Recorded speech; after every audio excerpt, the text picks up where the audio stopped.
Il y a des histoires qui méritent d'être racontées. Elles méritent d'être racontées parce qu'elles peuvent inspirer, motiver et donner de l'espoir à un tas de personnes. C'est normalement le genre d'histoire qu'on voit seulement dans les films, ou ailleurs, et pourtant, celle-ci s'est produite sous nos yeux. Cette saison 2023-2024, l'équipe féminine du Racing Club de Strasbourg termine première de la Ligue 2 féminine. Un événement historique dans le club puisque pour la première fois, c'est une place en Arkema Premier League qui les attend en septembre prochain. Mais il y a quelque chose d'encore plus beau, d'encore plus fort dans tout ça. Si tout seul on va plus vite, à deux, on va plus loin. Vous avez joué un ou deux matchs en U13 Excellence à Cels il y a de très nombreuses années. Est-ce que pour commencer, vous pouvez un peu me raconter comment vous vous êtes rencontrés? Moi j'ai commencé à Cels depuis toute petite, depuis toujours. Moi je suis arrivée en U11 chez les garçons à Cels.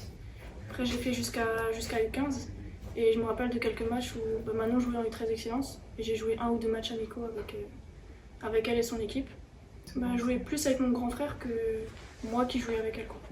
Quand je venais voir mon frère, c'était son équipe aussi. Et est-ce qu'après vous avez toujours entretenu des relations au quotidien, que ce soit sur le terrain ou en dehors? Est-ce que ça vous a rapproché d'avoir joué ces quelques matchs ensemble? Au final ça nous a rapprochés quand on s'est retrouvés ici.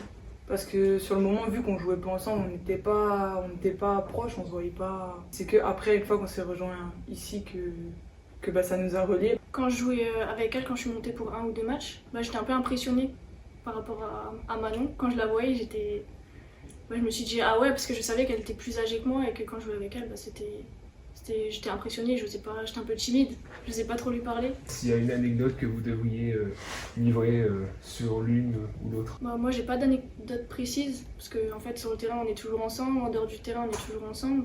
Après je sais que quand on a eu l'accession en D1, j'ai célébré avec tout le monde, mais le moment où c'était le plus symbolique c'est quand j'ai célébré avec Manon, parce que je sais qu'on se connaît depuis toute petite et qu'on est natif de la région, donc c'est encore plus symbolique de vivre une montée avec Manon. C'est à ce moment-là qu'on a réalisé qu'on a réussi ce qu'on voulait, entre autres. Nous, depuis le début, quand on est venu au Racing, quand elle nous a rejoint après, c'était de monter avec le club, et voilà, c'est notre club et on voulait monter. Et qu'est-ce que vous appréciez le plus l'une chez l'autre, à la fois sportivement et aussi dans le quotidien? Manon c'est une personne qui est souriante, elle est généreuse, elle a le cœur sur la main et elle est ambitieuse et travailleuse. Quand elle veut quelque chose, elle fait tout pour l'avoir. Et je pense que son état d'esprit, il est remarquable. Sur le terrain, c'est une personne, elle va pas lâcher, elle va tout faire pour avoir ce qu'elle veut. Moi pareil, je pense qu'en fait on a les mêmes valeurs. Et c'est pour ça aussi que notre amitié elle est si forte. Parce qu'on a les mêmes valeurs. Voilà, Meg elle sera toujours là. Quoi qu'il arrive, elle sera toujours là pour tout le monde.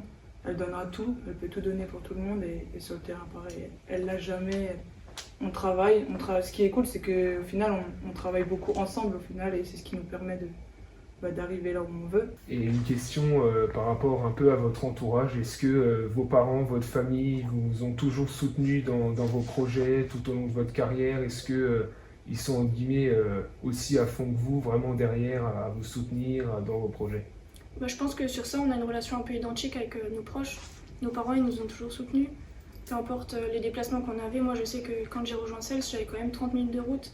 Et tous les soirs, ils m'emmenaient, c'était les premiers à m'emmener parce que sinon j'aurais pas pu être présente à chaque entraînement parce que j'avais pas le permis, j'avais pas de moyen de me déplacer. J'ai un moment où je me rappelle quand on a accédé en D1, quand on est revenu du Mans, il était je crois 23h, 23h30 et les parents qui nous attendaient devant à la gare, c'était ses parents et les miens. Et je pense que si on en est là aujourd'hui, c'est en partie grâce à eux. Ouais, c'est pareil pour ma part, ils ont toujours été là et ils sont toujours encore là, derrière à fond. Et comme elle a dit, quand on n'avait pas le permis, c'est eux qui nous emmenaient partout. Moi, ils ont beaucoup roulé pour moi, mais au final, j'en serais pas là aujourd'hui s'ils n'avaient pas été là. Et j'en suis très reconnaissant.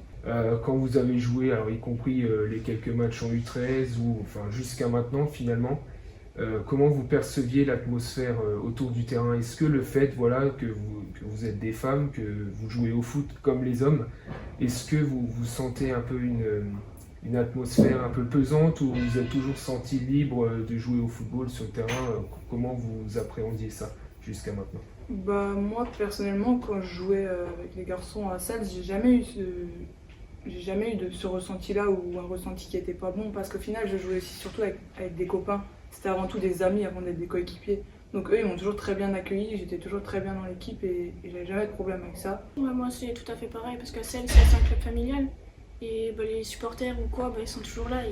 En fait, quand c'est une fille, ils rigolent, ils sont contents. Donc pour eux, c'est plutôt une fierté qu'une fille puisse évoluer à ce niveau-là avec des garçons. Et maintenant, un peu une question sur l'avenir. Comment vous le voyez? Est-ce que vous le voyez à deux, coûte que coûte, vous voulez toujours aller prendre la même direction? Est-ce que vous voyez l'avenir ensemble ou Non, pas forcément. Après, voilà, on joue ensemble, tant mieux. Après, forcément, je pense qu'un jour, nos chemins ils se sépareront, mais c'est pas pour autant que notre amitié va. Voilà, on a gardé des amitiés avec d'autres personnes avec qui on jouait et maintenant on joue plus ensemble. Mais c'est pas pour autant qu'on se parlera plus ou quoi. Voilà, si nos chemins ils doivent se séparer, ils se sépareront. Si on doit continuer à jouer ensemble, on continuera ensemble, mais ça va pas. Voilà, ça changera rien quoi qu'il arrive. Non, je pense que jusqu'à maintenant, ça a été une chance de pouvoir jouer ensemble.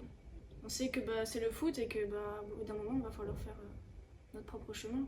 Et une dernière question, est-ce que vous pouvez chacune, l'une après l'autre, en un mot dire comment vous résumeriez ce que vous faites actuellement, voilà, le fait de jouer en tant que femme sur le terrain, de jouer dans une équipe professionnelle face à de nombreuses personnes, du moins en augmentation. Un mot pour résumer ce que vous ressentez. Pour moi, c'est un privilège. Une grande chance. Parfait.